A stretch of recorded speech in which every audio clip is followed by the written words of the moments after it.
What's up, and welcome back to How to Play Dark Souls. Today we're starting here at the Undead Parish because we are going to want to put our Divine Ember to use. Andre's talking about the Chaos Fire Ember that we found, because he can't make fire weapons, so he's going to let us know, but he can't really use it. There's a blacksmith we're going to be meeting in this video that can. But with Andre, we can use the ember that makes blessed weapons. So I'm going to turn this hand axe +5 into a divine weapon. The reason for that is that there are some enemies we're going to be fighting today that you cannot kill them except with divine weapons. Only divine weapons will actually take them down. Otherwise, they'll just like come back to life and keep trying to kill you. So my strategy for today is going to be to use the Quelaag's Fury Sword to do the first couple hits and do lots of damage because they're weak to fire, but then switch to the Divine Hand Axe for the finishing blow. So I'll meet you guys back at Firelink Shrine. Go ahead and warp there. So from here, we need to go...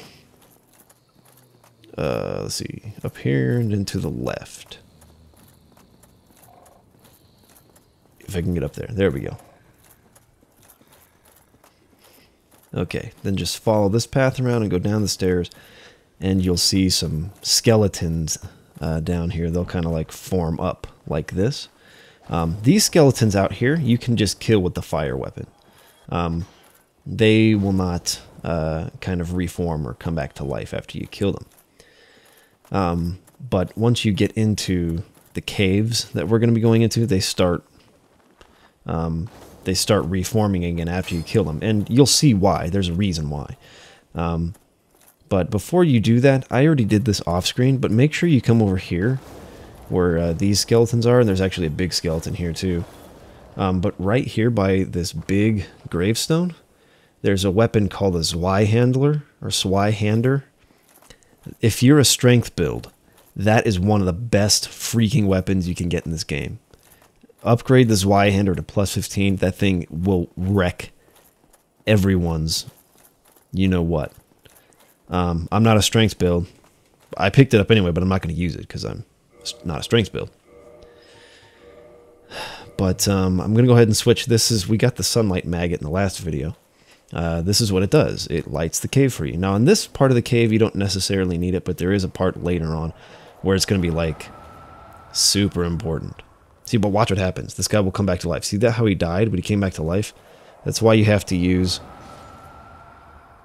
Okay, watch. He'll come back to life, even though he got killed there. Watch what will happen. See? Comes back to life. So the only way to keep them down, at least for the time being, is to use a divine weapon to kill them. And once you do that, now he will stay dead. There we go. So that's the reason you want to go ahead and get a divine weapon. Now, you can do a couple of things. You can use my tactic, which is to do most of your damage with a fire weapon, then hit him with a divine weapon. Or you can upgrade a divine weapon and make that kind of your main weapon for this area. However you want to handle it is up to you. There is another way to prevent these guys from coming back to life, which I'm going to show you here momentarily. And so you may think, well, I don't actually need a divine weapon then. All I have to do is kill... the guy who's bringing these skeletons back to life. Not necessarily true. I think it is still important to get a divine weapon for the boss fight of this area. Really, really important. It's very hard without having a way to kill these skeleton enemies permanently. But in this next room, you'll see it here. Let me switch back to my fire weapon here. I'm going to run in here and kill him. There's like a mage type enemy. He'll shoot fire at you. Just run up there and kill him. This is the guy who's bringing the skeletons back to life. He does not respawn even when you go back to bonfires or die or whatever. By the way, light this bonfire. But yes, so also push this switch. Don't forget to do this. This will open the door so we can proceed. But once that mage enemy is dead, now we don't have to worry about using divine weapons anymore. Now we can kill these skeletons with a fire weapon and they'll be dead permanently, like this. See that? And they don't come back to life. So, yeah. So you may think, oh, I don't need to use a divine weapon, but I am telling you, just get one. You're going to need it later. Trust me. Okay, there's another one of those mage guys over there. You know what? I think I could just take him out by shooting him with a Dragon Slayer bow from here.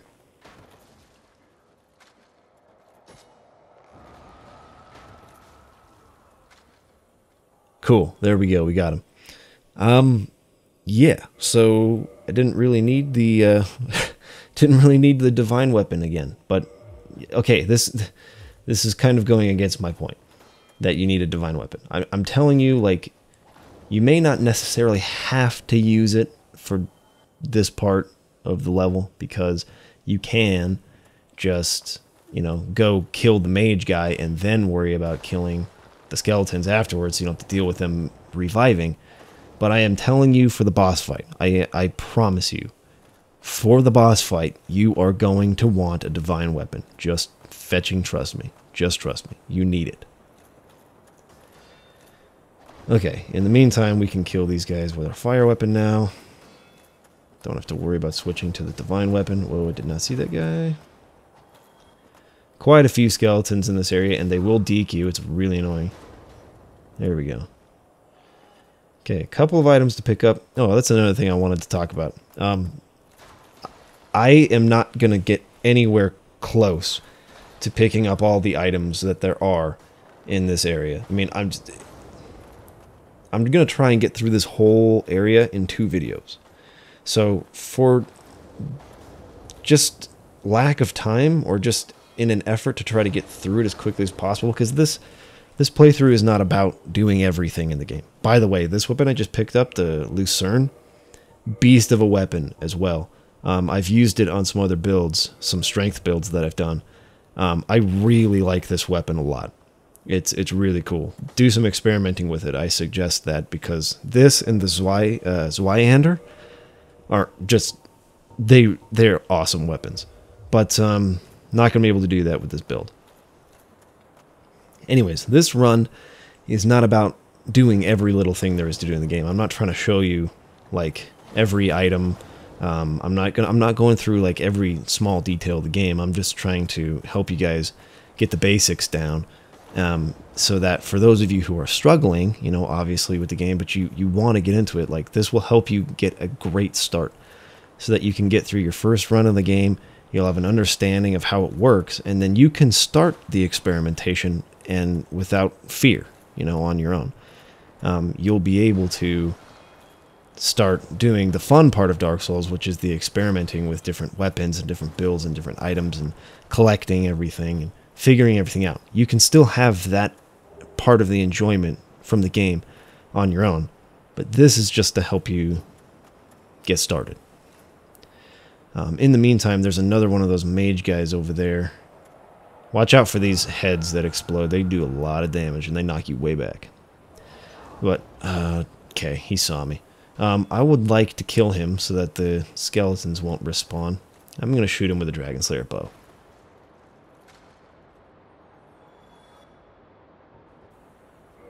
Okay, let's switch this off. Good. Now the skeletons won't respawn. Keep your shield out when you see these statues right here? They're dangerous. If you see these statues, keep your shield out. Some of them will shoot spikes out like that, see? So just be prepared for that.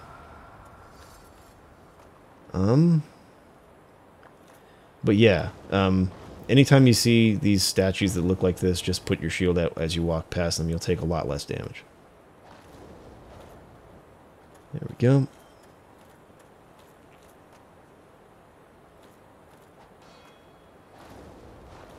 Gotcha. Alright, I think That's all the skeletons here. We need to press this lever here because it will flip the bridge around. The bridge had spikes that were facing up at us, so we couldn't cross, but now we can. There's an item over here we can also pick up. There it is. So let's go ahead and cross that bridge. Now, I may get just a little bit lost in this area. It's been quite a while since I've played the game. I've played this game a lot, so I remember most of it for the most part. But this area also, well, every time I played through the game, I've always not gotten lost necessarily, but just there's just a lot of paths you can go on, and so I might end up exploring a little bit here and kind of forgetting where certain things are. So let's go this way first. Don't go to the right yet. Let's go down here. There's going to be a lot of skeletons down here, so watch out for them. Take him out in 2 hits with Quelaag's Fury Sword, all the way upgraded. Watch out for this. This will shoot spikes out at you, but it's got a soul item. Crap. Some more skeletons down here. And, here we go.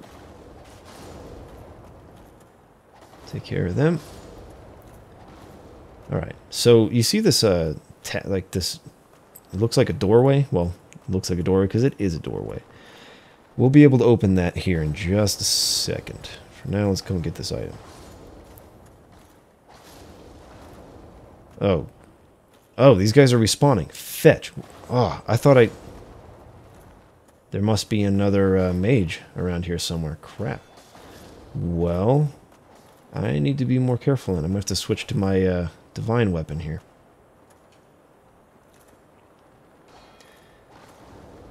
Okay, switch to the divine weapon.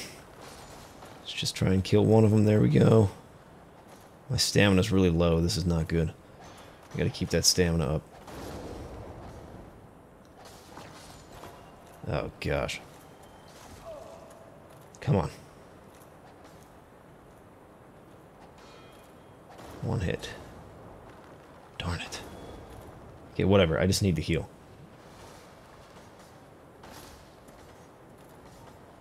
Okay, he's dead. Who's left?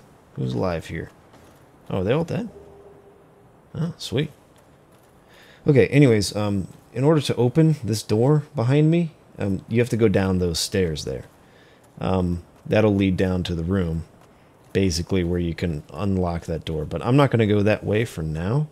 I'm going to go the long way around and then come back up this way. I will show you eventually what's down those stairs, and we'll do that in a minute. But first I want to go do some exploring up here first.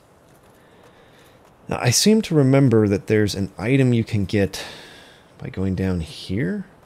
The floor will break away. Alright, this is post-commentary. I'm just here to show you that that path with the floor breaking away, it just leads back out to here. It leads nowhere. There's no reason to go that way. If you cross the bridge, you'll see you can actually drop down to the right. So you can do that, and you come to this other bridge that has spikes flipped up. So you want to come this way and go up the stairs, or the ladder. These are not stairs. And then press this switch here, and that will flip the bridge around. Now, you can pass through that fog wall and continue on your merry way, or if you come over to the right here, by the way, you will see that this, or to the right, here is that stone wall that was closed off earlier. So that's where this leads to. It just leads out here. Don't go straight, you'll fall. It just leads out here to this area. So if you had gone down the stairs, flipped the switch, and gone through the door, it would just lead you out here. Now, you could go through that fog wall and head towards the end of the level, or you can flip down here and go this way, and here is the switch. So this just leads back out to the staircase that I didn't come down earlier. So no, now we've come full circle. Jeez, I'm having a hard time talking. Now we've come full circle. You can see that hopefully the path makes sense now. This is all led basically to the same place. But what you want to do before going through the fog wall is drop down here. Now, don't do it the way I did here. Don't flip down. You will hit that rock and it will make you fall and kill you. What you want to do instead is to just walk off the edge. Yeah, so if you just walk off, then you'll get to this platform. Just to kind of do the same thing right here. And you won't fall and die. Now you can kind of see there's a crack in the floor, so step through here. You'll get a little bit of a cutscene. And you may think like, oh no, a big enemy's coming to fight me. Don't worry. This is actually the blacksmith I've been telling you about. This is the only way you can access him. You have to drop down from above like I just did. Otherwise, there's no other way to get here. And as you can see, he opened a path for us to get back out to kind of the main area of the level again. But you can't get to him any other way. So drop down here, come and bring him the embers that we picked up earlier. And you can start upgrading fire weapons now, if that's something that you're interested in doing. You can turn any regular weapon that you've reinforced up to +5, I think, into a fire weapon.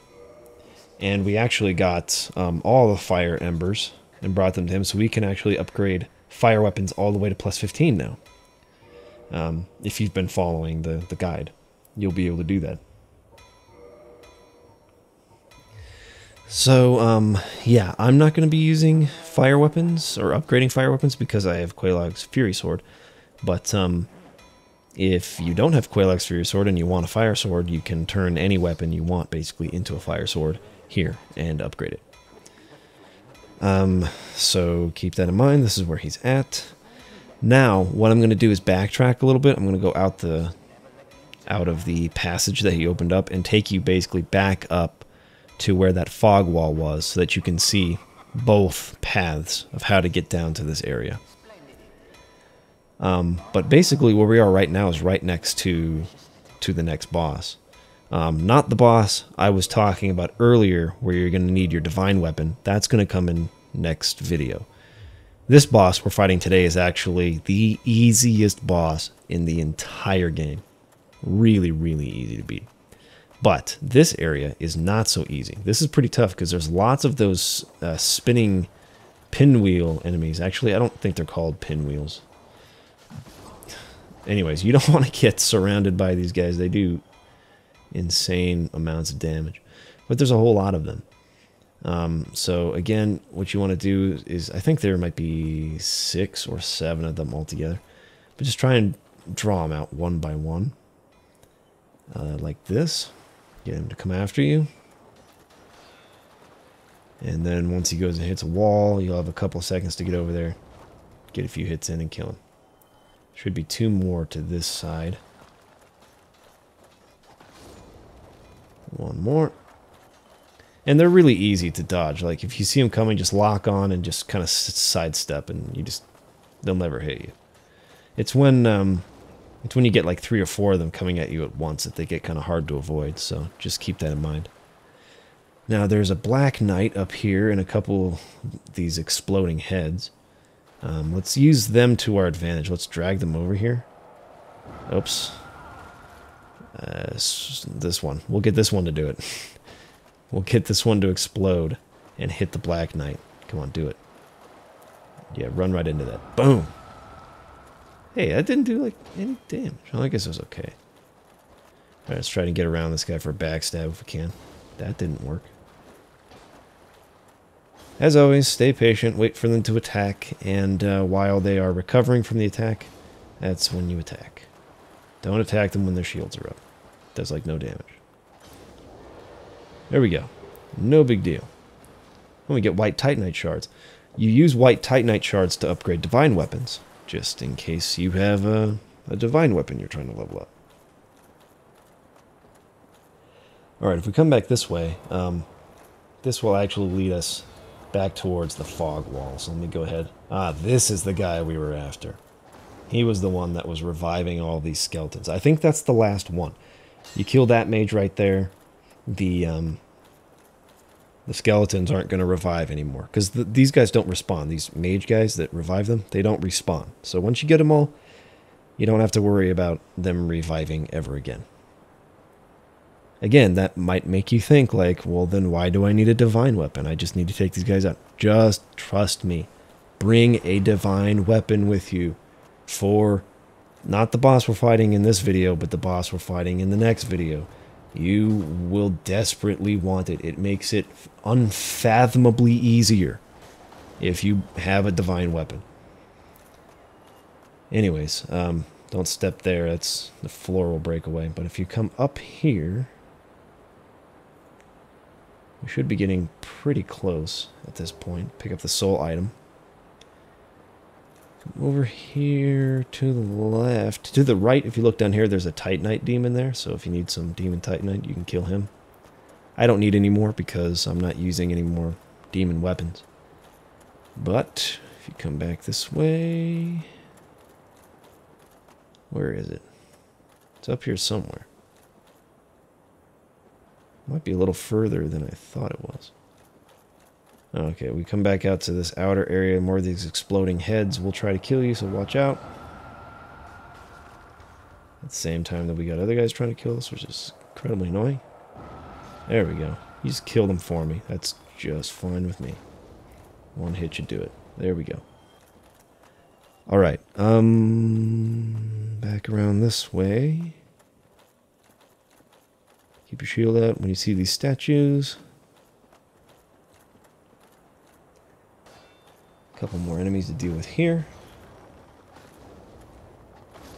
Again, they will not respawn because we've killed all the mage guys. On the left, you can break this doorway. There's a room in here with a lot of archers that'll shoot at you. I'm not going to bother to go into this room. I'm just going to avoid that altogether. What the where'd you come from? Die. Please die. Anyways. There we go. Alright. So up here. Here's the fog wall. So we step out here. And back up to where we were. So that might be kind of confusing for you, but hopefully you're following. Anyways, make your way back down to where all those pinwheel enemies were. Okay, so we've come back down here. And as you can see, there's an item up there. Not going to get it for now. Just going to pass over it. Now, we're going to want to switch back to our lightning Uchigatana for this. Because we want to do as much damage as possible. But this is the boss of, well, I guess you could call it more of a mini-boss for this area. But, don't even stress about it. This is the easiest boss in the whole game. It's going to take no effort at all, especially if you've been following along with the videos here. Really cool design. The boss looks really crazy. It looks really awesome. But no challenge whatsoever on this one, which is quite the opposite of some of the other bosses we fought, which are just completely unfair in the amount of challenge. But I digress. There's actually some cool lore and some cool Japanese culture that goes into the design of this boss, but I won't talk about that here. Let's instead just run up there with reckless abandon. And just start hacking away at him. 1, 2, 3. I don't even care if he hits me because it does no damage. 4. Boom, he's dead. That's literally all you have to do. Two-hand your weapon, just go to town. And we get this thing here. It's called the Rite of Kindling.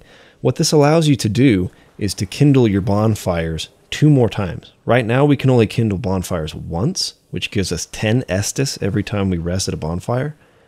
But the Rite of Kindling will allow you to kindle it 2 more times. So you can get up to 20 Estus at a bonfire, which is freaking sweet. I will show that off in the next video. For now, talk to you later. Peace!